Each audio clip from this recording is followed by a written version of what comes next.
one is actually my favorite because he's my husband. So, here he is, Dustin.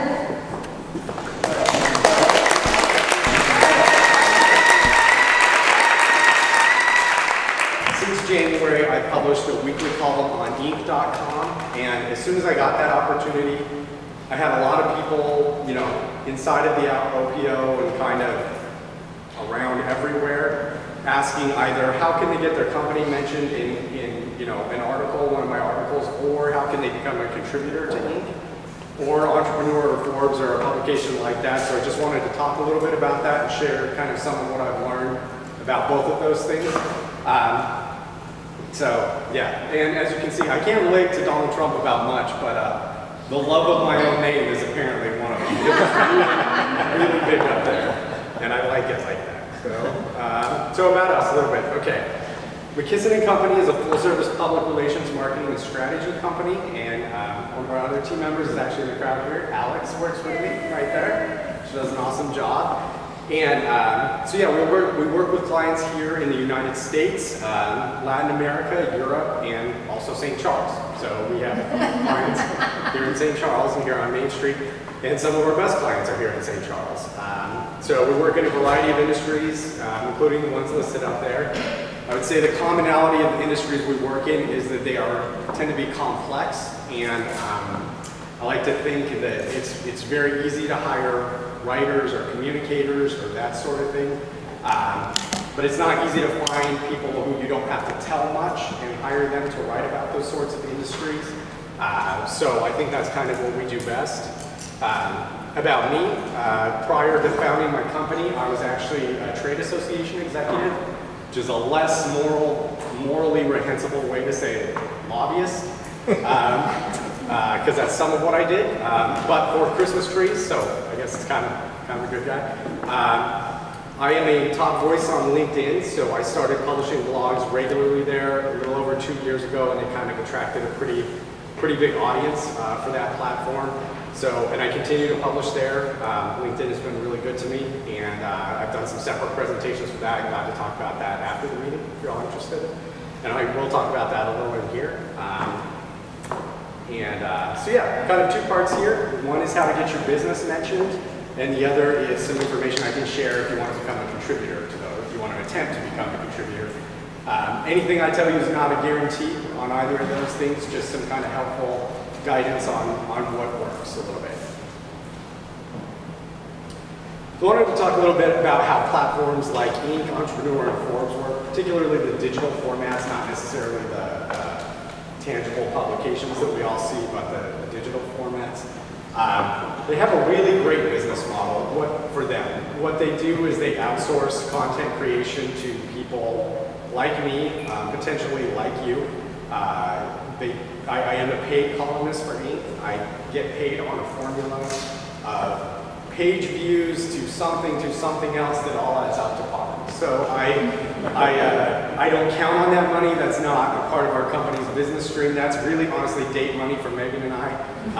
I don't keep track of it because it's nothing I can rely on, and I also don't want to write to an algorithm. I want to write about things I care about and am interested in. So occasionally there's a random like $200 after like 3 months of work. So and we live it up those weekends. We go to the Drury Inn. We don't even answer the phone if our kids call, and all that stuff. So they outsource content creation to people like me, and I have some friends that also started writing on LinkedIn at the same time. But we all have jobs. I'll use a couple of my friends on there as an example. You know, I own the company I do. I have another friend who is actually the head of McKinsey, the consulting firm in China. He's also an Inc. contributor, awesome guy, great friend of mine. He also writes for poverty level pay on Inc. For personal fulfillment primarily, so similar to me. Another friend of mine works for a technology company in England. He writes a lot about technology on Inc. I have other friends on Entrepreneur and Forbes, and it's all kind of the same model. It saves a lot of money for them. Obviously, they're not paying actual journalists and actual trained writers, I guess is the way to put it. So they get their labor for free, and there's always more than enough people wanting to contribute to them. So, you know, it works great for them, and it works great for us too, for the writers on there.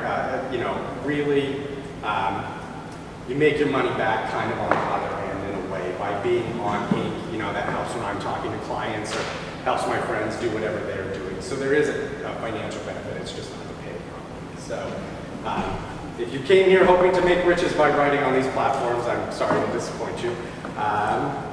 So yeah, it's not full-time journalists, and that's kind of something that is a point to remember as we talk about why I or anybody else on there writes about what we write about and why we may or may not write about your company if you reach out to us. So yeah. Okay.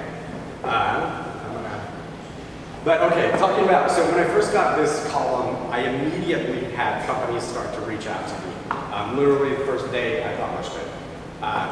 Most of that outreach is incredibly poor.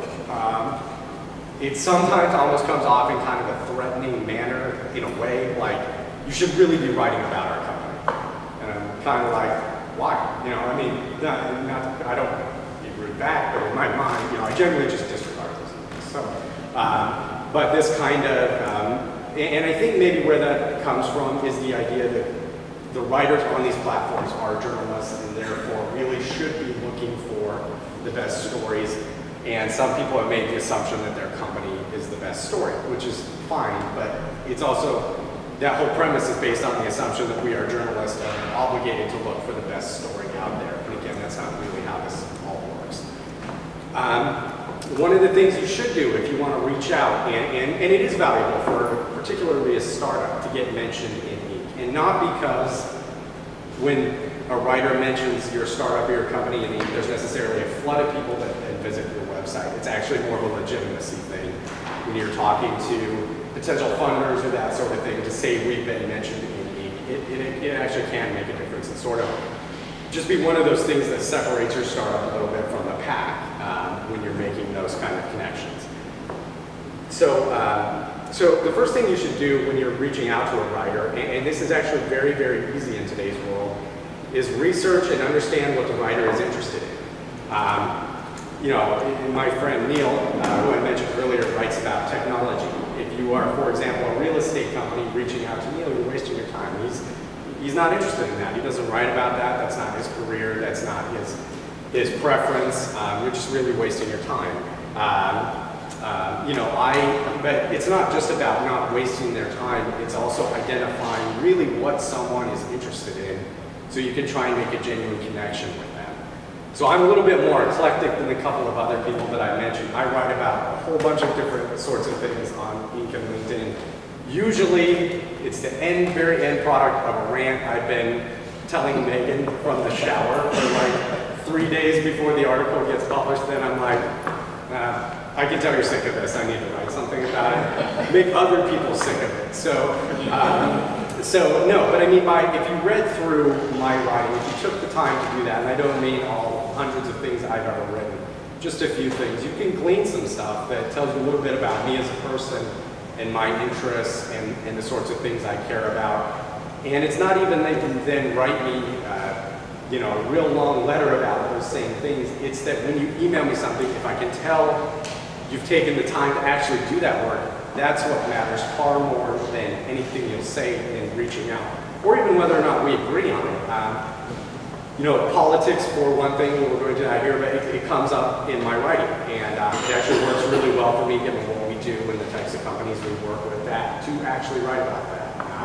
Even though that's sort of counterintuitive. I have people who I have regular dialogue with that see the world completely differently than I do, but I really respect that they've taken the time to kind of thoughtfully engage me on those things. And I will answer them, and a couple of them have had, they haven't asked me to mention them, but then it's sort of easy. We just actually grow a real relationship, and if it can do you good and it makes sense to quote you in something, I'm glad to do it. So again, you know, in this world where we are not journalists, where we are not paid full time to do this and are not under some obligation to find the best story, you know, it's about building the relationships with those people. And doing PR work, it's kind of shocking to me sometimes how many people must spend a lot of money on PR companies to do a really, really bad job of this. because that's primarily who I hear from, is other people's PR companies. Now, when they reach out to me, I think that's kind of funny because you can look at my LinkedIn page and tell I'm a PR company. So that would be an easy way to build a relationship to say maybe, you know, I see you do this, maybe we can blah, blah, whatever that is. But I can tell when they reach out that they haven't even taken the time to look at that. So there's a lot of, it doesn't take a lot of research. Just look at someone's LinkedIn page and, you know, do that. And then understand that, and this is something, with my contract with Inc., I can't get paid to mention your business. I can't accept payment for it. I can and do sometimes mention my own clients if it makes sense within an article, but I can't take payment. So when I say what's in it for me, what I mean is, how is my mentioning your company going to help build my own individual brand? If we can, you know, again, if we see an interest in talking about you, that's kind of further the message I'm trying to put out there. That's sort of what's in it for me. A mutually beneficial relationship. You know, I know this person in this field, and I see you're doing this. And again, it's not cash under the table. It's not something, but it shows that you've taken the time to try and see how we can both win out of this relationship. Because often you're asking me to help you get a win. So let's see how we can get both of us a win, and we're far more likely to do this together. And again, remember, I made the journalist point time and again. So we're not there for the money, so we must like something about it. So to just, you know, slap our name on something someone else has written, there's just no benefit to it. So if you're paying a PR company to do that, stop doing that and spend your money elsewhere, like Impulse or almost anything else is better. When it comes to PR for your company, and this is a mistake that's a little bit related to Inc., but just in general. A lot of companies fail to understand the difference between company news and real news. You'll see, you know, I have friends that work at the Business Journal. I know they get asked to publish, you know, promotion, and I know the Business Journal has a space for that, but to do more than just the typical space and to actually do an article on it, or a hire, or you're opening a new facility. Of course, if Google is opening a new facility in St. Charles, that's news. That's not just company news, that's news. But knowing the difference between what's actual news and what's company news is the first step to getting that stuff out there. I'll use an example for one of our clients is Worth Clark Realty, which is across the street. They were recently named number 89 on the Inc. 500, and that was the top ranked company in Missouri. So we were able to get, you know, the stories I wrote in Inc. on them. The Business Journal wrote a story on them, and the TV crew came out here to film them. And it was a great, you know, bit of publicity for them. Did them a lot of good, both externally and internally with their own employees and that sort of thing, to see them get that type of attention. That's real news. You know, real news is having the fastest growing company in Missouri on Main Street. They hire a new agent every week, and we announce that on their website, but we also know that that's not news. That's, you know, the main audience for that is actually that agent who's getting hired, who then kind of sees everything in lights on the website sort of thing. So there's a difference, and understanding that difference will help you get your message out. So again, and I'll pause for questions on this chunk of it, but the main thing I would say is if it would help you getting your link in and getting a mention or a quote, and I think it generally does help in one of these publications, start building a relationship with the writer, start doing a little bit of research, really take the time to do it. I'm not guaranteeing that it'll work, but it's far more likely to work than just cold emailing someone or cajoling them or telling them you need to do this, because really we don't need to do this. So, but a relationship will help. Any questions on this part? All right. So now a lot of people are also interested in becoming a contributor to these sorts of publications. And you can become a contributor. I think each of these has a spot on their website where you can apply to become a contributor. I'm a columnist, which is a little bit different, but you can still contribute kind of a one-off sort of thing on there to start out with. You can attempt to. And this is just a little bit about what I've seen work as far as people becoming contributors to these publications. And that obviously has even greater value than just getting yourself quoted or a link in there to actually have something that establishes you as an authority. It lives on there forever, you know, so it's not like it loses value 6 months or a year from now. So it definitely has value. Number one, you have to enjoy writing. And I'll talk a little bit about why that seems like sort of a no-brainer type of thing, but it's often not when talking about the subject. So you have to like writing. You have to take your writing seriously. So this isn't, you know, most people probably aren't going to sit down in a few spare minutes and come up with something that's of the quality that these sorts of publications typically like to see. So you have to take it seriously. You have to get better at your writing, so once you start doing it, you have to keep getting better at it. And you have to have something relatively new and different to say. And so, you know, I see a lot of people who want to take this route, or who even want to start writing on a platform like LinkedIn where you can just do it yourself.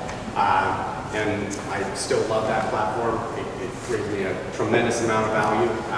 But what they start with is looking at what's getting traction already, and then they try and write something like that. That typically does not work. You know, I make jokes about it because this is another rant I go off on with Megan, but we really don't need any more the one thing rich people do every morning type of articles. First of all, rich people don't do content to get rich. Second of all, that article has been written a million times. I think it's funny, sometimes I make a joke, between like all of the 7 things successful people do, 8 things some entrepreneur does, sometimes, you know, actually if you add them up, it's actually a lot of stuff you have to do. Like, it's like, you know, this becomes 8 by, you know, the thousands of articles that have been written on this subject. Actually, rich, successful people do 9,000 things every day, and that's why most of us aren't rich or successful. So, again, all that sort of seems obvious, but a lot of people interested in becoming contributors or interested in building, you know, a blog or, you know, publishing on LinkedIn or even getting your company blog out there, they discount the importance of the writing almost immediately in the conversations I have. You know, they'll want to talk about distribution a lot, you know, how do you push it out there, and that's an important piece because you can write good stuff that no one ever sees. But the idea that you're going to write bad stuff that a lot of people will see is probably not going to happen, you know. And so I get in these conversations and, you know, people ask me, and I start with the quality of the writing and the emphasis on, you know, working to improve your writing and treating it like a craft. And people's eyes glaze over, they don't nod like Paul, but he's been nodding this whole time, so I don't know. I figure you must be saying something important. Or it's his narcolepsy. Yeah. But they want to immediately get to, yeah, but what did you do? And I didn't do anything to push my writing out. I started writing on LinkedIn. I didn't have a Twitter page. I think I had like 600 LinkedIn connections. I didn't have any of that stuff, and I just wanted to write because it was something I'd done when I was younger and enjoyed a lot. That typically doesn't happen. Typically, you got to have some mechanisms pushing it out there, but don't discount the importance of being a good writer and then becoming a better writer. And even if you think of yourself as a good writer, you know, I've read a lot, you know, but a lot of the writers I admire, like Stephen King or Ernest Hemingway or these sorts of people, have written a lot about being a writer and about, you know, well into their careers, they treated it like at least a 40-hour-a-week job. You know, it doesn't mean they're publishing everything they write, but, you know, the writing bit of this is very important. And so don't discount that, thinking that there's some trick on Twitter or some trick on social media or something that you're going to do where you don't have to pay that much attention to it. You can just get it out there and you see. So this is kind of the path I took to build my following and to build, you know, get my column. I started with Letha Impulse. That's the blogging platform on LinkedIn. Again, I can send any of you a bunch of articles I've written about using LinkedIn like this. You know, I know LinkedIn is kind of a maze of a whole bunch of different things, and this is just one component of it. But I really can't say enough good things about LinkedIn Pulse, or honestly the people at LinkedIn. I know and am friends with some of the editorial staff there. Not before I started writing, but after I started writing. They're awesome people, and so I always promote that. If you want to start writing, and you want to be on these type of platforms, it's good to start building a library of content. Not even because you're going to have millions of people necessarily read it, but because you can point other people back to it. Anytime you apply on Inc. or Forbes, even to just get one article published, they'll want to see a link of something else you've written. So you need to have a link of something else you've written, and LinkedIn Pulse is a way to get that right away. It exposes yourself to the feedback of others. Megan tries usually really hard not to say anything bad about the things I write. And so do some of the people that I work with, but the people who read it on LinkedIn, they don't give me that courtesy sometimes. So if they think I'm a moron, they're more than happy to tell me, or a traitor, or whatever I want to be called that particular day. But that feedback, it does some things. It can make you lose a little bit of your faith in humanity. It can, for sure, do that. But once you get beyond that, then it improves your writing. It either it tells you what's working, what's not working. Even some of the negative feedback sometimes can make thicken your skin. It definitely thickens your skin. It makes you maybe believe your point a little stronger once you've heard someone kind of tear it apart. There's nothing. If you want to do this, you're going to have to expose your genius to the criticism of others at some point, and so this is a great place to start. I personally posted 180 times on LinkedIn before he reached out.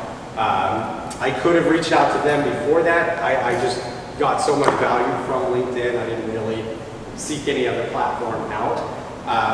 But it takes some time to really build up, evidence that you can talk articulately, or you can write articulately about the things you're writing about.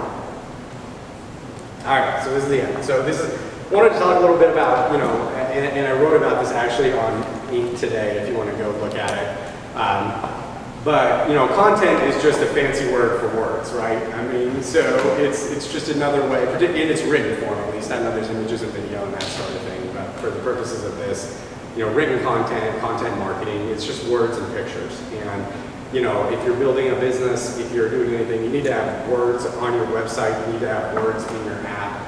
And ultimately, you want those words to move people to do something, right? You want them to buy something, or download something, or donate to something, or whatever it is. So when you're doing this, read content that moves you, and what actually moves you. And I don't mean go look at an article on Inc. that says how to be a better content marketer. I mean, what content actually moves you. Books, music, movies, and try your best to kind of figure it out. Particularly if you're the one doing it. If you're starting a new business, you're probably not hiring, although we work with a wide variety of sizes of companies. You're probably doing that yourself to begin with. So really look at the things that stir something inside of you, that make you feel something. I use that image up there because for me, it's Bruce Springsteen. I love the song Thunder Road. Those are lyrics from Thunder Road. And it's not even the specific lyrics for me. It's a combination of the lyrics and music. And I haven't ever quite figured out why I feel the way I do about it, but I know I do. And I know, and I'm not comparing anything I've written to that, or anything you would write on a website or in an app or whatever, but it should be something you strive towards, to understand what moves you, and that's all you'll ever know. You really won't know really what moves your audience to do something. So start within yourself, and really that's the best you can do when you're creating this stuff, and it's a pretty good place to start. So that is my presentation.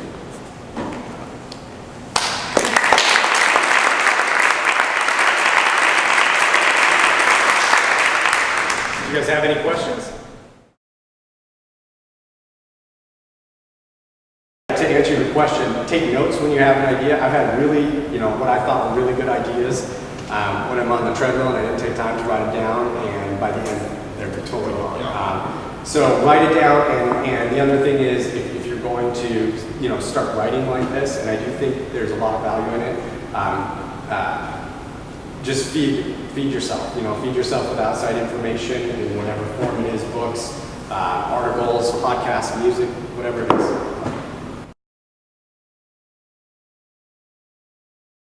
On Inc., I publish once a week.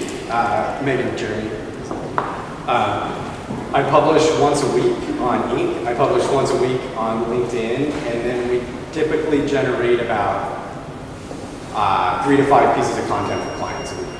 And Alex helps out with those, and so, yeah.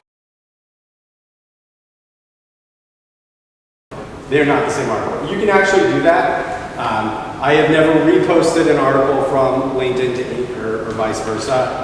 I might do that one day eventually, but I don't know. I like the challenge of coming up with something new on each one. So yeah, it is a lot. So but I enjoy it. It's fun for me. You know, I'm really, really lucky because honestly, and this is not on my LinkedIn page, I've done some marketing language on that. In the couple of years before I started doing this, I probably had 8 jobs in 3 years. And it was weird because they were all really good jobs that paid really well. So I was like a really well-paid Okie kind of that was bouncing from job to job. But this allows me to do something I really, really like. I really like writing. I like the work we do for our clients. I like the writing I do for me. So it's not a chore, which is different than I think than what writing is for a lot of people. It's a formula based on views to page shares. I honestly never, it's in my contract, I don't look at it. Just take the checks. Yeah, I just take the checks. Yeah. I just roll around in the money when it gets Between 2 and 7. It's not a very tall roll, it's more roll over the money, but it's, yeah. Yes.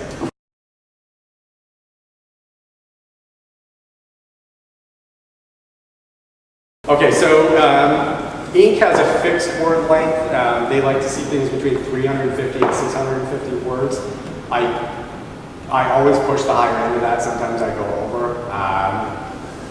Yeah, I mean, it's not my plan. That's just how it ends up.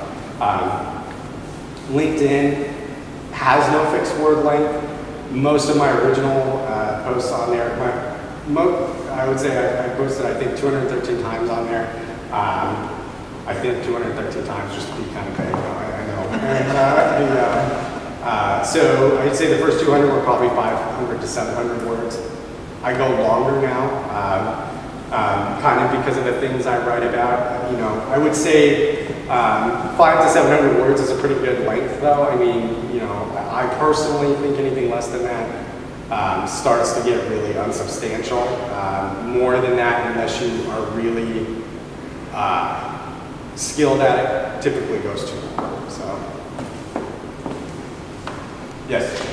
So, with regard to contacting and creating a relationship with somebody like yourself, you can just walk around the corner. I don't know what you're going to ask here, but I mean, like other columnists first. But why would you build a relationship with another columnist when there's one right around the corner? The question is irrelevant, James. Unless you get a ton of emails, though, is there a particular subject line that you'll grab more, or is there a lot of time? Are there a lot of time just doing like solving today's just not happening? You know, I would say that, and I think I can speak for my friends who do this too, that if I see, I do start to notice people who share my articles, that stands out. It stands out not just because you're sharing it, but it just also, I just pay more attention to that. So, you know, if it's someone who shares my articles, if it's someone I know who regularly reads them, then, you know, and this sounds like I think of myself as more than I am, but then I remember, so Stephen King is not the world's best writer, but he is like a personal hero. He begins every book talking to your reader, and it has always come across that he really means the things he says to people. So if I think of you as a reader, and again, I think I can speak for my friends who do this, someone who's regularly engaging, it doesn't mean you agree with me every time, but it means you engage with me, then I will notice your email no matter what the subject line is. If it's the first time, I would say, you know, a subject line, I read your article and, you know, whatever the follow-up is. So then, you know, we're two humans talking, and yeah, it goes from there. But You can always walk around. Yeah, so I actually think that's really important, and I think I didn't answer the question of how long it takes me. When I first started writing, it took me longer. Now it takes me less time. There's not an exact amount of time on that. It depends on if it's something I really care deeply about or really am excited to write about, and sometimes that's my own writing, sometimes that's a client writing. I like working with clients that I also care about what they're doing. The more I care about it, the more I like it, the faster it's written. The more of a chore it is. I have a couple of clients who are without a doubt a chore, and it takes much longer to do that. So beginning, a middle, and end. The lack of a beginning, a middle, and an end is one of the worst parts of all business writing, whether that's books or blog posts or whatever it is. So I would recommend, and it's something I've talked about in other presentations, even if you're not a fiction person, every once in a while read a good fiction book that has a clear beginning, a middle, and an end. Because you're seeing a lot of business writing, it has a beginning, it has a middle, and then it has a lot of other middle, and then at some point it just ends, you know. And so a lot of business writing goes on and on and on, or it restates. I mean, I don't know about you all, but I've read a lot of business books that could have been a third of the length if they just stated the idea once, which was all I needed to state. So beginning and middle and end is absolutely important. And then as far as the call to action, you know, for client work, we usually put that in. You know, for client work and for business writing, you know, asking people to visit your website or that sort of thing is good. I'm not a fan of if you like this article, share it, or if you like this article, like it type of thing. You should write in a way that makes that, you know, if people like it or share it, that's a natural extension. I think telling people to do that, I think even subconsciously gets a little backlash from some. You know, this is America. You can't tell me you like this article. You know, I did like it until you said that. Pretty sure you've written an article beginning, middle, and end. Right? Yes. So yeah, that question was planted. No, just kidding. It wasn't. Yeah, he just made more than I make on Heat just by asking that question.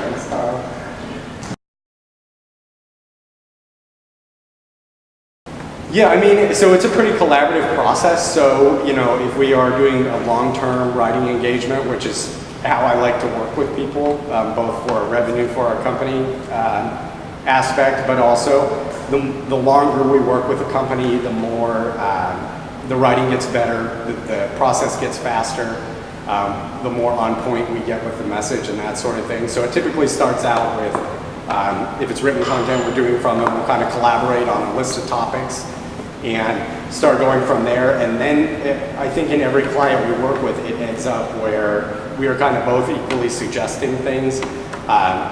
You know, for example, for our client that's the real estate company, I mean, we have a general idea of the next few, you know, things that are going to come out. But, you know, there are, well, I'll use a different example. For our company, we have a client in Belgium. It's an executive recruiting firm. When the Brexit happened, we wanted to put some stuff on that out. And so it was, I think, a Thursday here when that vote happened, a Friday there. And we wanted to get something out on Monday because this company is a pretty big company, pretty prominent company in the space they're in. So we wanted them to be first. So we were writing stuff on Brexit on Saturday and Sunday, despite that not being our next planned set of things. So if there's something in your industry or in the world or whatever it is that you need to have a voice on and you need to have it on a voice on it quick, we can deviate from that. So to answer your question, it's a little bit of all of it. And like I said, I like to work with clients where we end up suggesting some topics as well as they do. No, I have free reign on both to really, you know, it really is just whatever kind of has gotten me angry or gotten me excited or gotten me interested or whatever this week.